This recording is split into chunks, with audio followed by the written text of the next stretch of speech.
కూర్చుండి. చేరి వచ్చిన మీ అందరికీ యేసుక్రీస్తు నామమున వందనాలు చెల్లించుకుంటున్నాను.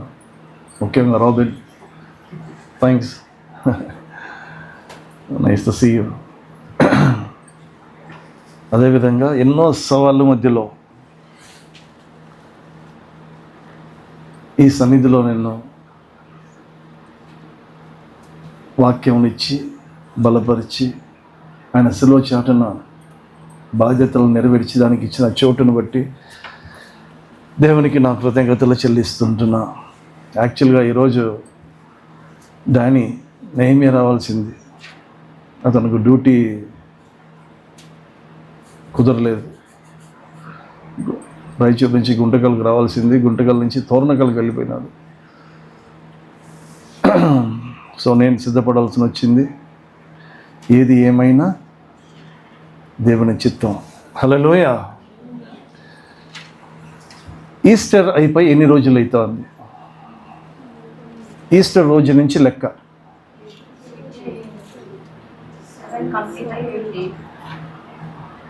Okay, 8th day. ఓకే, మంచిది. ఈరోజు మనం ధ్యానించబోయేది కూడా 8వ దినము జరిగిన సంఘటన ఏంది, ఆయన పునరుద్ధానం అయినప్పుడు ఏం జరిగింది, ఆ ఈస్టర్ రోజు, దాని తర్వాత 8వ రోజు ఏం జరిగింది. ఓకే, ఇది రాత్రి నాకు తెలిసి 1:30-2 గంటలకు ఇచ్చిన వాక్యం ఇది. నాకు ఏం చేయాలో తోచలేదు నాకు. అనివై ప్రార్థన. కృపా సత్య సంపూర్ణమైన దేవ, మీ కృతజ్ఞత స్తోత్రం వందనాలు చెల్లించుకుంటున్నాను. నిన్నటి దినాన్న నా ప్రభువా ఇచ్చిన సాక్ష్యము, నా దగ్గర ఉండేది 5 రొట్టెలు 2 చేపలు మాత్రమే. అది మీ సన్నిధిలో పెట్టినప్పుడు అది విస్తారంగా ఫలించబడుతుందనే నమ్మకముతో చెప్పి వేచి ఉంటున్నాగా ఇచ్చిన ఈ వాక్యాన్ని బట్టి ప్రభువా నీకు స్తోత్రం. నువ్వు ప్రేమించిన సంఘానికి అది అర్థమయ్యే రీతిలోను, మీ దృష్టికి అంగీకారంగా ఉన్నట్లుగాను బలీనుడైన నన్ను ప్రభువా మీ సిలువ చాటున మరుగుపరుచుకొని, ఎక్కడే కానీ నా అతిశయము నా సొంత మాటలు రానియకుండా మీ స్వాధీనం ఉంచుకొని పరిపాలించి మహిమ మీరే పొందుకోమని యేసునామమున ప్రార్థించి వేడుకుంటున్నాను తండ్రి, ఆమేన్. నేను వరుసగా చెప్పుకొని వస్తున్న కంటిన్యూషన్ దానిని ఇప్పట్లో ధ్యానించలేకపోతుంటున్నాను. ఈ దినానికి దేవుడి ఇచ్చిన ఈ వాక్యాన్ని బట్టి దేవునికి మహిమ కలుగును గాక, ఆమేన్. ఈరోజు బల్ల వర్తమానము కొరకు యోహాను రాసిన సువార్త 20:19 వచ్చినాం. The gospel according to John 20th chapter 19th verse. ఆదివారము సాయంకాలమున శిష్యులు యూదులకు భయపడి తాము కూడి ఉన్న ఇంటి తలుపులు మూసుకొని ఉండగా యేసు వచ్చి మధ్యన నిలిచి నీకు సమాధానం కలుగును గాక అని వారితో చెప్పాను. హల్లెలూయా. ఆదివారము సాయంకాలమున శిష్యులు యూదులకు భయపడి, హల్లెలూయా, యూదులకు భయపడి, శిష్యులు యూదులకు భయపడుతుంటున్నారు. ఆదికాండం 32:6-7. యాకోబు ఏశావుకు భయపడుతున్నాడు.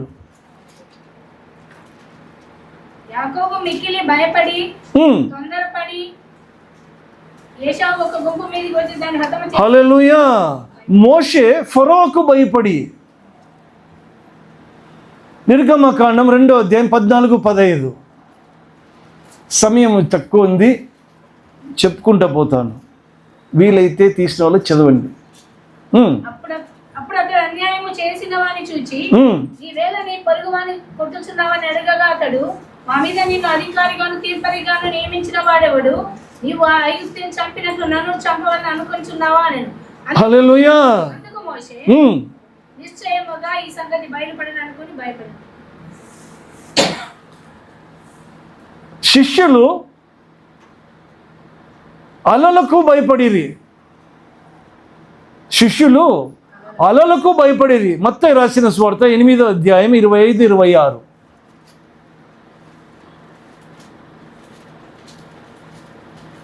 వారు ఆయన ఎందుకు వచ్చి ప్రభువా నశించిపోతున్నాము మమ్మల్ని రక్షించమని ఆయనను లేపరి. అందుకని అల్ప విశ్వాసులారా ఎందుకు భయపడుతున్నారు? ఈ రోజు మన వాక్యం, మన యొక్క మూల మాట సంఘానికి, ఎందుకు భయపడుతున్నావు? What is your feared? Hallelujah. భయము దేనికి? ఇక్కడ అందరూ ఒక్కొక్క పరిస్థితులకు, సందర్భాలకు వారు భయపడుతుంటున్నారు. అయితే ప్రతి మనిషికి ఒక భయం అంటూ ఉంటుంది. భయపడని వ్యక్తి ఎవరు లేదు. మనం ఆరాధన వాక్యములు మనం ధ్యానిస్తున్నప్పుడు భయపడుకుడి, మీరు పిచ్చుకల కంటే బహు. ఎందుకు ఈ మాట అన్నాడు? ఎందుకన్నాడు ఈ మాట? యేసు ప్రభు వారు స్వయంగా భయపడుకుడి, మీరు పిచ్చుకల కంటే బహుశ్రేష్ఠులు అన్నాడు. ఆ పిచ్చుకలకు దేవుని యొక్క బలిపీఠం మీద చోటు ఇచ్చాడు. పిచ్చుకలకు ఇచ్చాడు, వాన కోయిలకు ఇచ్చాడు, మనకు ఇచ్చాడు. ఇస్తూ భయపడుకుడి, మీరు పిచ్చుకల కంటే బహుశ్రేష్ఠులని ఎందుకన్నాడంటే, అదే మత్తయి రాసిన సువార్త 10:28 వచనం చదువు చూడండి.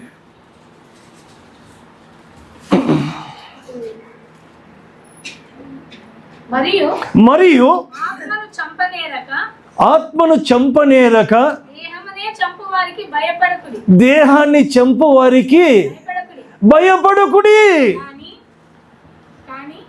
Why you fear? Who kills your body? But to fear him who kills your body as well, your soul.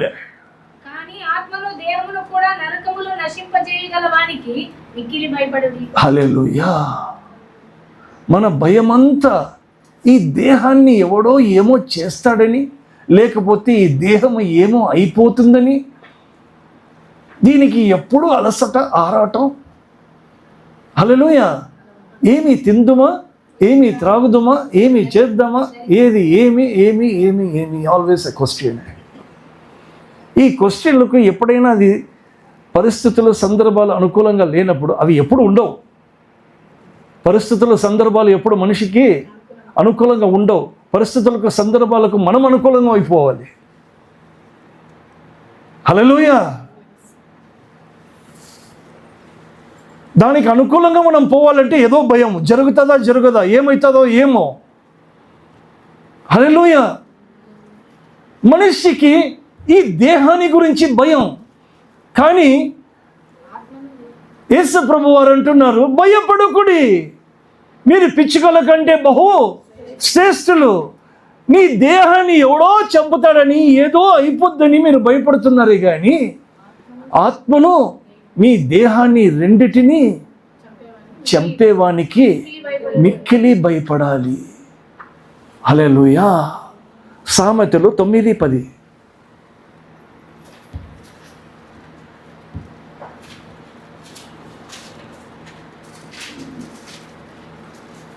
సామెతలు 9:10 తీసిన వాళ్ళు చదవచ్చు.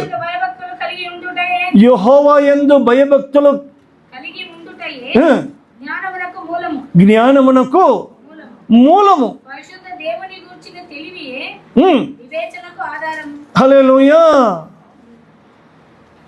యెహోవా యందు భయభక్తులు కలిగిన వారికే అదే భయానికి మూలం. అది ఇప్పుడే చదివాము, ప్రసంగి 12:13.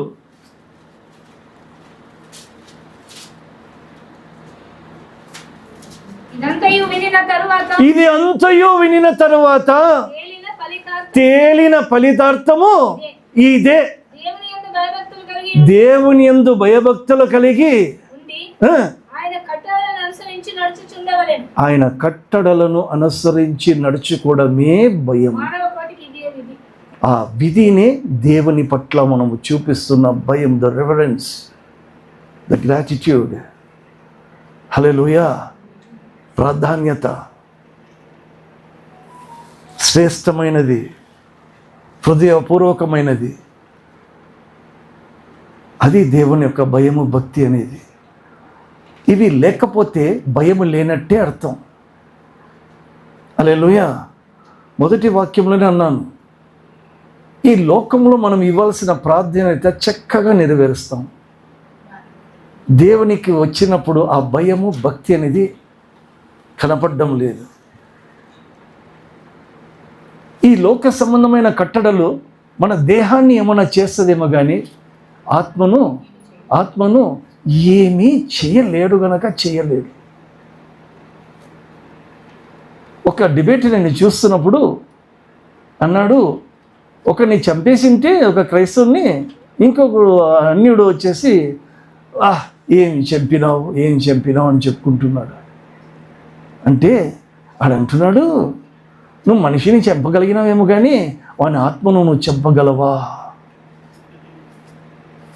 ఇప్పుడురా నన్ను చంపు, కానీ నాలో ఉంటున్న దేవుణ్ణి నువ్వు తీయగలవా, చంపగలవా అన్నాడు. అనకూడదు అంటున్నాడు.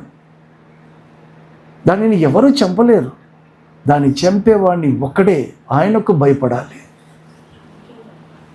హల్లెలూయా. సరే, ఇది ఒక భాగం.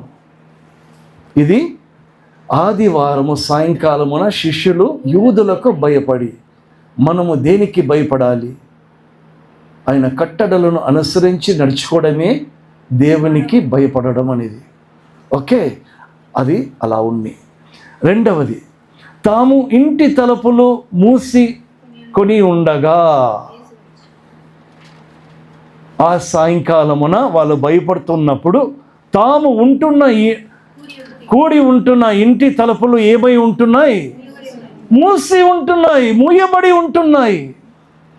అంటే దాని అర్థం ఏంటో తెలుసా? కొన్నిసార్లు మన యొక్క జీవితం అనే ఇంటికి తలుపులు కూడా మూయబడి ఉంటాయి. అంటే ఇంకా ఏ మంచి లేదా ఏ ఎదురు ఏది జరగని పరిస్థితుల్లో మనము ఊరికే నిలకడగా ఉండిపోతాం. హల్లెలూయా.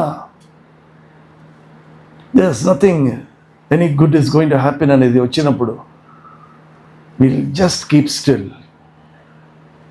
తలుపులు ముయ్యబడినట్లుగానే ఉంటుంది. నేను ఆలను అడిగినాను, ఎందుకు నువ్వు రాత్రి ఎంత మళ్ళీ పొద్దున్న నుంచి ఎందుకు ఇట్లా ఉన్నావు? Completely shut down. దానికి కరెక్ట్ పేరు ఏమంటే షట్ డౌన్. ఓకే, కానీ నా షట్ డౌన్స్ వేరే, ఆలన్కి అర్థమైన షట్ డౌన్స్ వేరే. ఓకే, నా షట్ డౌన్ ఏం చేయాలి? ఆదివారం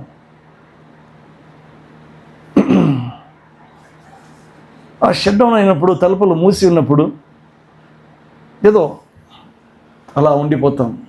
ఆ శిష్యులు కూడా ఆ ఆదివారము సాయంకాలమున భయపడి వాళ్ళు తలుపులు వేసి ఉన్నారు. ఇంకా ఏమి జరగబోతుందో వాళ్ళకి తెలియదు. ఏ మంచి జరగబోతుందో లేకపోతే ఏ కీడు జరుగుతుందో వారికి ఏమి తెలియదు. Just shut down. అలాంటి ఒక పరిస్థితిలో నిరాశ, నిరుత్సాహం, భయము, వేదన, మీకు దాని ప్రక్కన ఏ పేర్లు మీకు వచ్చో దాని పక్కన పేర్లు పెట్టుకోవచ్చు ఆ షట్ డౌన్కి. అటువంటి పరిస్థితుల్లో ఉన్నప్పుడు ఆశ్చర్యమైన దైవ కార్యం ఒకటి, దర్శనం ఒకటి జరిగి ఉంటున్నది. అది 3వ భాగం, యోహాను 20:19 3వ భాగం. యేసు వచ్చి వారి మధ్యన నిలిచెను. దేవునికి స్తోత్రం చెప్దామా? మన జీవితంలో కూడా అటువంటి పరిస్థితుల్లో నిజంగా దేవుడు నా మధ్యలో వచ్చి నిలబడిండకపోతే నేను మీ మధ్యలో వచ్చి నిలబడేవాడిని కాదు. హల్లెలూయా. ఏమి చేయాలి అన్నప్పుడు ఆ షట్ డౌన్ టైంలో ఆయన మధ్యలో నిలబడి ఒక ఆలోచన ఇచ్చి ఏదో ఒక గుర్తుకు వెళ్ళి ఆ బుక్ వెతికి ఆ బుక్లో ఇవి ఉన్నాయి కదా అని నాకు తెలియజేసి దానిని తెరవనిచ్చాడు. అడగండి, నిర్మలని అడగండి, ఎప్పుడు రాత్రి ఏ టైంలో వెతుకుతున్నాను బుక్స్. సో ఇది ఇట్లా జరిగింటుంది. ఈ రోజు కూడా 8th day. Okay, come on, let's pick up that book. ఎక్కడుందో కొంచెం. యేసు వచ్చి మధ్యన నిలిచేను. హల్లెలూయా. ప్రకటనలు 3:20. ఇదిగో నేను తలుపు నొద్ద నిలిచుండి తట్టుచున్నాను. ఇదిగో నేను తలుపు వద్ద నిల్చుండి తట్టుచున్నాను. ఎవడైనా నా స్వరము విని తలుపు తీసిన ఎడల నేను అతని యొద్దకు వచ్చి అతనితో నేనును. ఇది ఎవడైనా సరే నా స్వరము విని తలుపు తెరిచిన సంఘటన కాదు ఇది. When you are completely shut down, when you are not able to do or think, అటువంటి షట్ డౌన్ అయిన పరిస్థితుల్లో ఖచ్చితంగా యూదులకు నువ్వు భయపడి దేవునికి లోబడి ఉండనట్లయితే, నువ్వు అనేకమైన పిచ్చుకల కంటే శ్రేష్ఠుడు అయింటే, ఖచ్చితంగా దేవుడు వారి యొక్క వ్యక్తిగత జీవితంలో, వారి కుటుంబ జీవితంలో, వారి పరిస్థితుల్లో మధ్యలో వచ్చి నిలిచునుగాక. ఆమేన్. నువ్వు ఏందిరా ఆమేన్ అంటారా? Okay, releasing God's word, right. నా యొక్క అతిశయం ఏంటంటే, నాకు జరుగుతున్న సంఘటన మీకెందుకు జరగకూడదు? జరగాలి. హల్లెలూయా. ఎవడైనా నా స్వరము విని తలుపు తెరిచినట్లయితే కాదు ఈ సంఘటన, ఆయనే మూసి ఉన్న ఆ యొక్క పరిస్థితుల్లో, ఆ యొక్క జీవితంలో, ఆ యొక్క కుటుంబంలో, ఆ యొక్క సందర్భంలో, పరిస్థితుల్లో ఆయనే మధ్యలో వచ్చి నిలిచి ఉన్నాడు. అట్లయితే ఇది మాకు ఒక రుజువు చెప్పు. ఆయన అప్పుడు వచ్చి నిలబడ్డాడు, శారీరకంగా ఆయన వచ్చి నిలబడ్డాడు. ఇప్పుడు మా మధ్యలో ఆయన వచ్చి ఒక శారీరకంగా ఒక వెలుగులాగా మా మధ్యలో నిలిచి ఉంటాడా అని మీకు ఏదైనా సందేహము లేకపోతే ఏదైనా అడగాలనిపిస్తే ఒకటి చెప్తున్నాను. యోహాను రాసిన సువార్త 1:1 ఏముంది? ఆది యందు వాక్యమే, ఆ వాక్యము శరీరధారై మన మధ్యలో ఏ విధంగా ఉన్నాడు? కృప అంటే ఏమి? సత్యం అంటే ఏంటి? మనం ఊరికే చదువుకుంటూ పోతుంటున్నాం. My question is, when your life hasn't been shut down, when your situation and circumstances is not in favor of you, when you are in the fear of God, హల్లెలూయా, అటువంటి ఒక పరిస్థితుల్లో ఆయన ఖచ్చితంగా, ఐ రిపీట్ అగైన్, వారి వ్యక్తిగత జీవితంలో, వారి కుటుంబంలో, వారి సంఘములో, వారి పరిస్థితుల్లో, వారి యొక్క ప్రయత్నాల్లో దేవుడు మధ్యలో నిలిచి ఉండును గాక. ఏ విధంగా? ఆది యందు వాక్యం ఉండెను, వాక్యమే, ఆ వాక్యమే ఏమైంది? కృపా సత్య సంపూర్ణుడుగా. ఆ కృప ఏంది? కృప ఎవరి వలన కలిగినది? క్రీస్తు వలన. ఏ విధంగా కలిగింది? కొరింథీయులకు రాసిన 2వ పత్రిక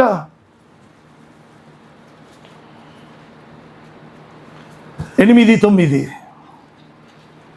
మీరు మన ప్రభువైన యేసుక్రీస్తు కృపను ఎరుగుదురు కదా. మీరు మన ప్రభు అయిన యేసుక్రీస్తు యొక్క కృపను ఎరుగుదురు కదా. ఆయన ధనవంతుడై ఉండి మీరు తన దారిద్ర్యము వలన ధనవంతుడు కావాలనని మీ నిమిత్తము దరిద్రుడాయెను. హల్లెలూయా. అది ఆయన కృప. కృప ఏ విధంగా కలిగేను? మన దరిద్రతను, మన యొక్క షడౌన్, మన యొక్క అసహాయ స్థితి, మన యొక్క నిరాశ స్థితి, మన యొక్క భయము, మనది సందర్భాలు కానీ, అది ఏ యొక్క పరిస్థితులలో కానీ, ఆ యొక్క దరిద్రతలో నుంచి మనల్ని ధనవంతులుగా చేయడానికి ఆయన ధనవంతుడు అయినాడు, ఆయన దరిద్రుడయ్యాడు. అదే దేవుని కృప. సత్యం ఏంటో తెలుసా? ఆయన వాక్యమే సత్యం. చూద్దాం. దానికి ముందు, నేనే మార్గము, సత్యము, జీవము. కృప అనే మార్గము, వాక్యం అనే సత్యము, ఆ వాక్యములో ఉంటున్న జీవమే నేను. చూద్దాం. పేతురుకు రాసిన మొదటి పత్రిక 2:24-25. పేతురుకు రాసిన మొదటి పత్రిక 2వ అధ్యాయం 24-25. మనము పాపముల విషయమై చనిపోయి నీతి విషయమై జీవించున్నట్లు ఆయన తానే తన శరీరమందు మన పాపములను మ్రాను మీద మోసికొనెను. ఆయన పొందిన గాయముల చేత మీరు స్వస్థత పొందితిరి. మొదటి పేతురు 2:24 అదేనా? 1:24 చదవండి. సారీ.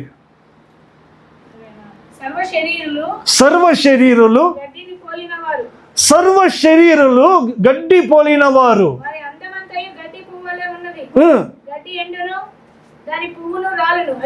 అయితే ప్రభు వాక్యము ఎక్కడ నిలుచును? నీ మధ్యలో నిలుచును. హల్లెలూయా. ఎక్కడ నిలుచును? నువ్వు షట్డౌన్గా ఉన్నప్పుడు, పరిస్థితులు నీకు అనుకూలంగా లేనప్పుడు ఆయన దేవుని వాక్యము మన మధ్యలో నిలుచును. అది నిలవడానికి ఆ కట్టడలను మనము అనుసరించేవాడు దేవునికి భయపడేవాడు. సో దేవునికి భయపడేవాడు ఏమండి, వాని పరిస్థితులు అనుకూలంగా లేకపోయినా కూడా, అది షట్డౌన్గా ఉన్నా కూడా, వారి మధ్యలో దేవుని యొక్క వాక్యము జీవముగా నిలువను గాక. Amen. That is life. That is how you have to go forward. అది విశ్వాసం. విశ్వాసం అంటే ఏదో ఒక వస్తువు కాదు. అది విశ్వాసం అనేది చీకట్లో అడుగు పెట్టినప్పుడు వెలిగిస్తూ ఉంటుంది, మరొక అడుగు పెట్టినప్పుడు వెలుగు. అదే విశ్వాసం. హల్లెలూయా. 1 పేతురు 2:24 ఇప్పుడు చదువు. ఆయన పొందిన గాయములను బట్టి చనిపోయి నీతి విషయం జీవించినట్లు ఆయనే తన శరీరమందు మన పాపం రాని మీద మోసికొనిన ఆయన పొందిన గాయముల చేత నేను స్వస్థత నొందితిని. మనము స్వస్థత నొందడమే దేవునికి ఇష్టం. మన షట్డౌన్ పీరియడ్లో ఆయన మధ్యలో వచ్చి నిలవడమే దేవుని ఇష్టం. హల్లెలూయా. అంతేకాదు 24:15 లూకా.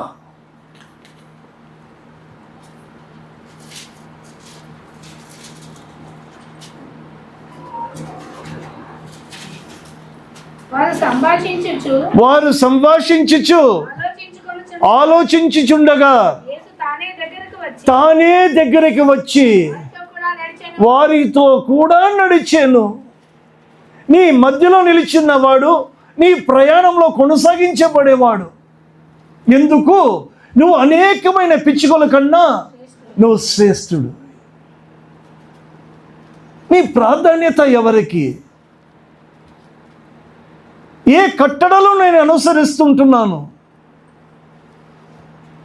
హల్లెలూయా. ఏ లోక సంబంధమైన కట్టడలను నేను అనుసరిస్తూ దేవుని కట్టడలను నేను నిర్లక్ష్యము చేసిన వాడినైతే, you cannot take God's grace granted all the time. Hallelujah. మన ప్రయాణము ఎక్కడి నుండి ఎక్కడికి? ఇది కూడా ఏంటో తెలుసా? యెరూషలేమును విడిచిపెట్టి ఎంఐకి పోతున్నారు. సమాధానం విడిచిపెట్టి ఎంఐ అనే వెచ్చదనానికి, వెచ్చవెచ్చగా హాట్ న్యూస్. ఏంటి ఏంటి ఏంటి ఏంటి ఆలోచనలు పోతున్నప్పుడు, ఎందుకురా బాబు ఆలోచిస్తున్నావు? ఏంటి నీ పరిస్థితి? ఏంది నా పరిస్థితి? ఏంది కాదు, నజరేయుడైన యేసుని గురించే. సరే, యేసుని గురించిన సంగతులే మంచిది. నువ్వు క్రైస్తవుడే, మంచిది. నువ్వు క్రైస్తవుడివే, మంచిది. కానీ ఎక్కడి నుంచి ఎక్కడికి పోతున్నావు? నువ్వు ఎందుకు సమాధానం విడిచి ఎక్కడో వెచ్చదనానికి ఎందుకు పోతున్నావు? ఆ వెచ్చదనం ఈ లోక సంబంధమైనది కానీ ఆత్మ సంబంధమైన వెచ్చదనం అది కాదు. హల్లెలూయా. నువ్వు క్రైస్తవుడివే. నువ్వు క్రీస్తుని గురించిన మాటలే మాట్లాడుకుంటున్నావు, మంచిదే. నువ్వు మందిరానికి వస్తున్నావు, మంచిదే. నువ్వు దశమభాగిస్తున్నావు, మంచిదే. కానీ ఎక్కడి నుంచి ఎక్కడికి వెళుతున్నావు? సమాధానం విడిచిపెట్టిపోతున్నావు. జాగ్రత్త. Where is my journey? From where to where? Don't forget, he loves you. He still loves you.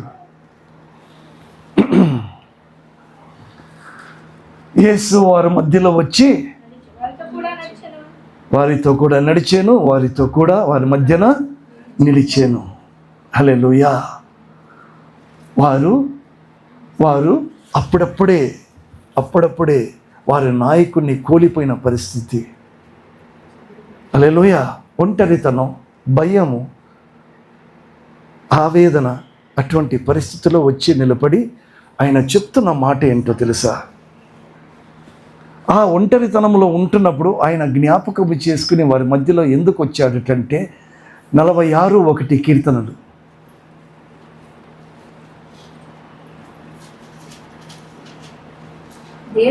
దేవుడు మనకు ఆశ్రయమును దుర్గమునై ఉన్నాడు. ఆపత్కాలములలో ఆయన నమ్ముకొనదగిన సహాయకుడు. ఆపత్కాలంలో ఆయన నమ్మదగిన సహాయకుడు కాబట్టి వారి మధ్యలో వచ్చి ఉన్నాడు. నెహెమ్యా 1:7.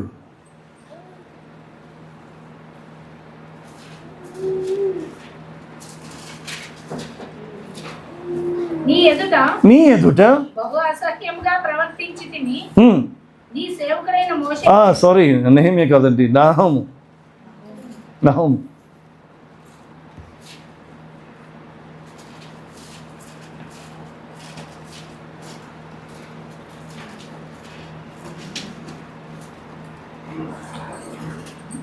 సరేలేండి, కీర్తన 44:21.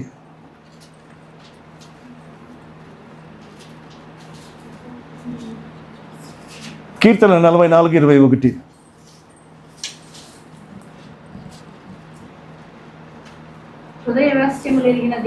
హృదయ రహస్యం ఎరిగిన దేవుడు ఆ సంగతిని పరిశోధించక మానునా. హల్లెలూయా. నీ సంగతులు ఏంటో వాటిని ఆ సంగతులను పరిశోధించక మానుకుంటాడా? వారి పరిస్థితులు అనుకూలంగా లేవు, కానీ యూదులకు భయపడుతున్న వారు, దేవుని యొక్క కట్టడలను అనుసరించిన వారు. హల్లెలూయా. యూదులకు భయమే, కానీ దేవుని కట్టడలను అనుసరించిన వారు కాబట్టి ఆ హృదయ రహస్యం ఎరిగిన వాడు గనుక వారి యొద్దకు ఆయన రాగలిగాడు. మనతో కూడా రావాలి. మన వ్యక్తిగత జీవితంలో, కుటుంబ జీవితంలో, సంఘంలో కూడా ఆయన ఏం కావాలి? మన మధ్యలో నివసించాలి. ఆఖరిగా యోహాను రాసిన సువార్త 20:19 4వ భాగం, మీకు సమాధానము కలుగును గాక అని వారితో చెప్పాను. ఏమని చెప్పాను? మీకు సమాధానము కలుగును గాక అని చెప్పాను. ఆయన ఇచ్చే సమాధానము ఈ లోకం ఇచ్చే సమాధానం వంటిది కాదు. ఆయన ఇచ్చే సమాధానము ఈ లోకం ఇచ్చే సమాధానం వంటిది కాదన్నప్పుడు నేను ఆయనకి ఇచ్చిన కృతజ్ఞతలు లేకపోతే నా ప్రాధాన్యత ఈ లోక సంబంధమైనదా లేకపోతే అది దైవికమైనదా? హల్లెలూయా. ఐ రిపీట్ అగైన్, మలాకీ రాసిన గ్రంథంలో అంటాడు, నాకు ఎందుకు ఈ కుంటిది గుడ్డిది వీటిని తీసుకొచ్చి నాకు ఇస్తున్నావు? వెళ్ళి మీ అధికారులకి చూద్దాం. హల్లెలూయా. అధికారులకు శ్రేష్టమైనది ఎన్నుకొని మరీ తీసుకుపోయి ఆయనకి ఇస్తాం. ముందుగానే మనం అక్కడ ఉంటాం, కానీ ఆయన కృపలో బ్రతుకుతున్న మనము ఆయనకి ప్రాధాన్యత సరిగ్గా ఇవ్వడం లేదు. ఇదే మన పిల్లలు మన పట్ల చేస్తే సహిస్తావా?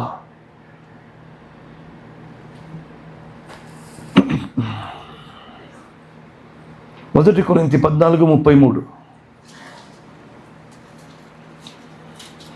సమాధానం ఇచ్చేవాడు సమాధానానికి కర్త అయిన, అలాగే పరిశుద్ధుల సంఘములన్నిటిలో దేవుడు సమాధానానికే కర్త గాని అల్లరికి కర్త కాడు.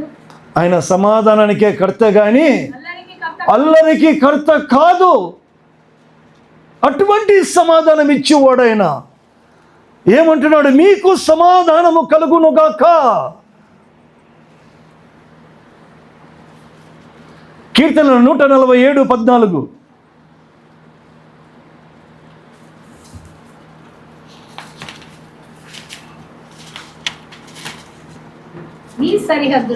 మీ సరిహద్దులలో ఎక్కడ? మీ సరిహద్దులలో సమాధానము కలగజేయవాడు మంచి గోధుమలతో మంచి గోధుమలతో నిన్ను తృప్తిపరచువాడు ఆయనే. భూమికి ఆజ్ఞ ఇచ్చువాడు ఆయనే. ఆయన వాక్యం బహు వేగముగా పరిగెత్తును. హల్లెలూయా. ఆయన వాక్యము బహువేగంగా పరిగెత్తునంట. దానికే చెప్తాను, మన దగ్గర రిమోట్ ఉంది.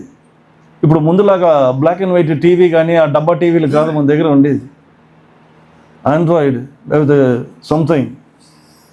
ఓకే, మనం ఊరికే కూర్చొని ఆన్ చేస్తే అంత వేగంగా పోతే దానికన్నా వేగమైనది. లేకపోతే ఇక్కడ మీరు కూర్చొని ప్రార్థన చేస్తే బెట్టికి కాపుదల. హల్లెలూయా. ఎక్కడో యుఎస్లో ఉంటున్నాయేమో, రాత్రి నేను ప్రేయర్కి వచ్చే ముందు రాత్రి నాకు ఒక చిన్న ప్రేయర్ చేస్తాను.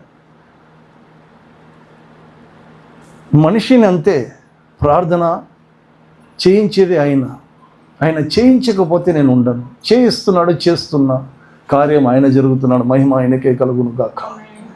ఆమేన్. ఆయన వాక్యము బహువేగము. ఆయన సరిహద్దులలో సమాధానము కలుగుచేయవాడు.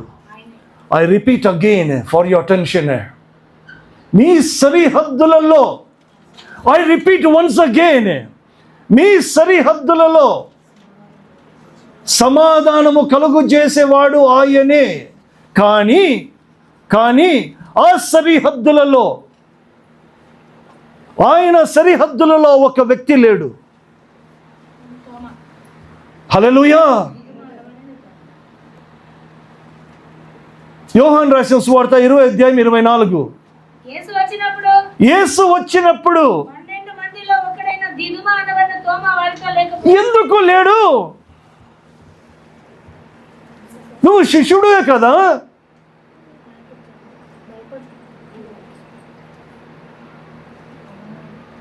హల్లెలూయా.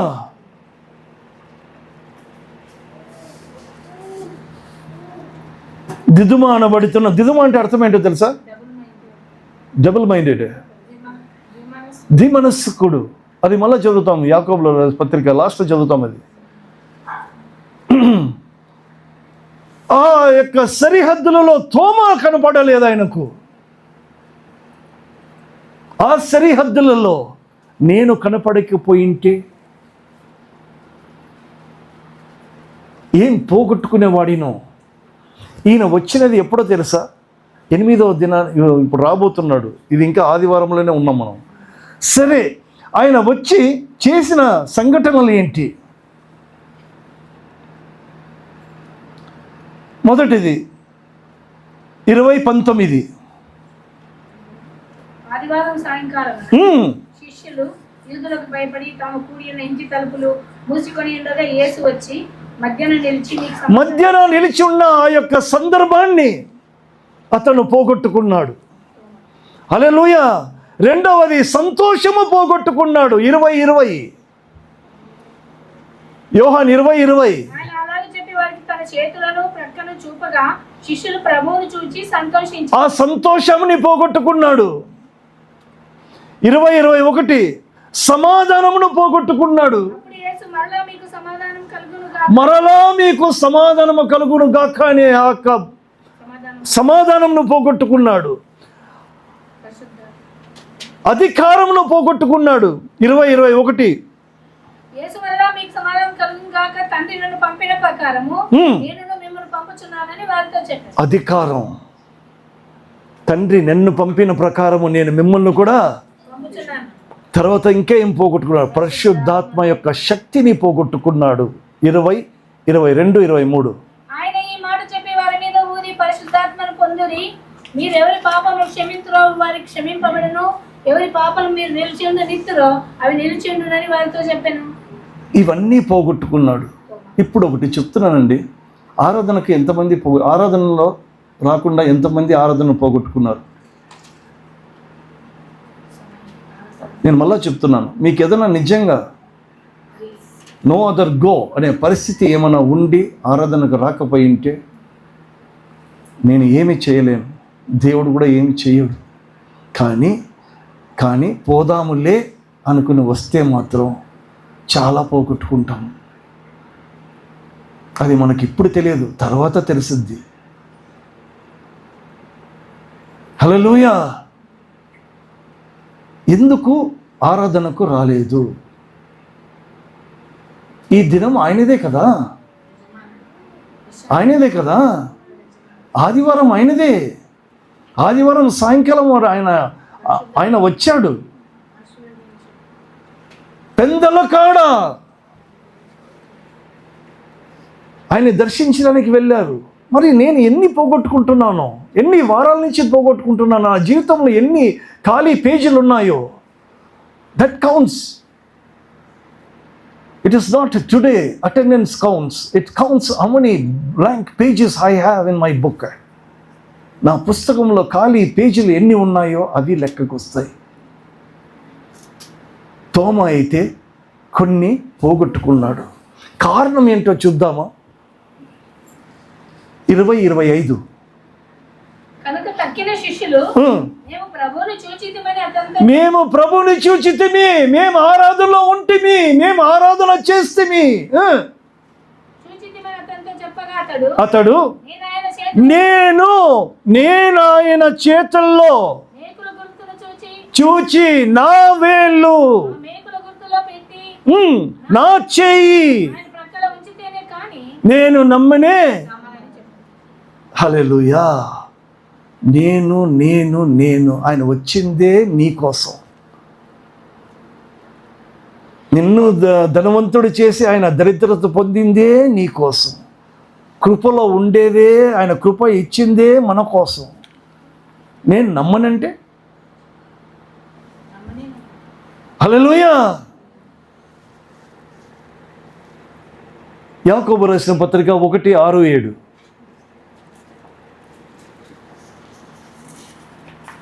త్వరగండి, ఇంకా 2-3 మాటలు చెప్పేసి ముగిస్తాను నేను. అయితే అతడు ఏమాత్రము సందేహింపక విశ్వాసముతో అడగవలెను. కానీ తోమకు సందేహం. సందేహించువాడు గాలి చేత రేపబడి అట్టి మనుష్యుడు దిమనస్కుడై తోమ లాంటి వాడై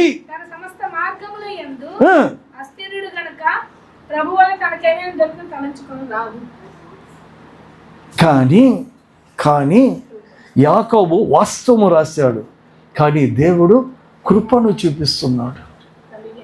వాస్తవం ఏంటి? ఏమీ దొరకదు దిమనస్కుడై ఉండడానికి. ఈ దిమనస్కుడై ఉంటున్న తోమాకు దేవుడు ఇంకా ప్రేమిస్తున్నాడు. హల్లెలూయా. ఏ విధంగా ఆయన ప్రేమిస్తున్నాడు? యోహాను రాసిన సువార్త 20:26. 8 దినములైన తరువాత ఆయన శిష్యులు మరలా లోపల ఉన్నప్పుడు తోమ వారితో కూడా ఉండేను. తలుపులు ముయ్యబడి ఉండగా హల్లెలూయా, మీకు సమాధానము కలుగునుగాక. హల్లెలూయా. అప్పుడు ఎవరున్నారు?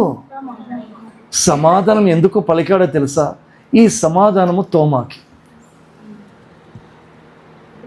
అందరూ మధ్యలో వచ్చి సమాధానము కలుగునుగాక అని తోమాను చూచి హల్లెలూయా. ఇప్పుడు దేవుని యొక్క వాక్యము, ఆయన సన్నిధి రమ్యమైనది, అది స్నేహితపూర్వకమైనది,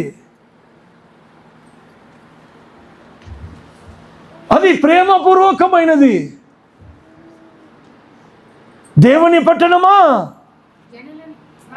మనుషులు నిన్ను గూర్చి మిక్కిలి గొప్ప సంగతులు చెప్పుకుంటున్నారట. కాబట్టి ఆయన మధ్యలో నిలిచి పరిస్థితులు అనుకూలంగా లేనప్పుడు ఆయన మరలా 8వ దినానికి వచ్చి హల్లెలూయా, ఆయన పునరుద్ధరణ, ఆయన ఆ యొక్క సాయంకాలం విడిచి 8వ దినం సాయంకాలం మరలా వచ్చి నీకు సమాధానం కలుగును గాక ఓ దేవుని పట్టణమా అని చెప్తూ తోమా వైపును చూచి ఎంత చక్కగా ఉందో తెలుసా? ఒకవేళ అందరికీ సమాధానం మనం చెప్పి ఆయన నా వైపు చూచి ప్రత్యేకంగా ఏమైనా చూస్తే, నేను ఒక్కొక్కసారి ఇట్లా చూసి ఒకరిని వ్యక్తిగతంగా ఇట్లా చూస్తా, అప్పుడే వాళ్ళకి అర్థమైపోతుంది ఎందుకు చూస్తున్నాడు వీడు. ఇంతమంది ఇక్కడ ఉన్నప్పుడు నేను ఇట్లా చూసి ఏమన్నా అవునారా, ఊరికే చూస్తేనే మీకు అర్థమైపోతుంది ఎందుకు చూస్తున్నాను అని. వాళ్ళని ఒకసారి అన్నాడు, నువ్వు ఇట్లా చూస్తావు చూడు, నేను డ్రమ్ ప్లే చేసినప్పుడు నాకు ఎట్లో ఉంటుంది అంటాడు. వానికి ఎట్లా ఉంటుంది, నాకు కూడా ఎట్లా ఉంటుంది. అక్కడ యేసు ప్రభు కూడా ఎట్లా ఉంది. 27వ వచనం, తర్వాత తోమాను చూచి నీ వేలును చాచి నా చేతులు చూడుము, నీ చెయ్యి చాచి నా ప్రక్కలో ఉంచి అవిశ్వాసివి కాక విశ్వాసి అయి ఉండుము. దిమ్మనసు కూడా ఏమన్నాను, నా వేళ్ళు నా చెయ్యి నేను అని పలికిన కమాన్. గాయపరచబడిన ఈ యొక్క శరీరాన్ని మళ్ళా గాయపరచు నీ కోసం ఐ కమ్ అగైన్. నిన్ను ఎన్నిసార్లు అయినా దర్శించాలి. ఇప్పటికి కూడా ఆయన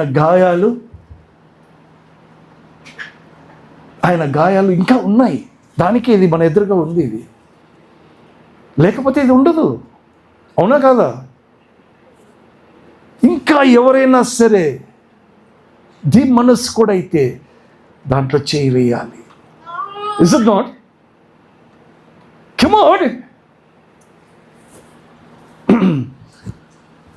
అప్పుడు ఆయన చెప్పే మాట ఏంటో తెలుసా?